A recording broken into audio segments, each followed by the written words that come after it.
বেপর্দা নারী খোদার কসম সুখ দেয়।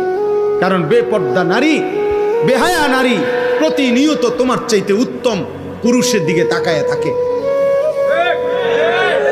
যেই নারী টেলিভিশনের নায়করা দেখে, যেই মহিলা ঘরে বসে বসে টেলিভিশনে অন্য পুরুষ দেখে, ওই এ বেডির জামাইরে কেমনে পছন্দ করব, কারণ এ বেডির জামাই চাইতে তো ওইটা তো আরো বেশি সুন্দর।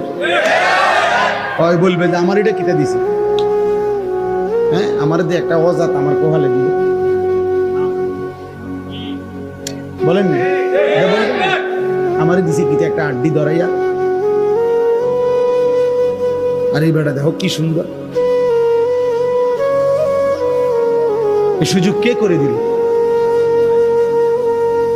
তাই আপনি স্বামী, আপনি বুঝেন না আপনার স্ত্রী টেলিভিশন দেখে কি দেখে?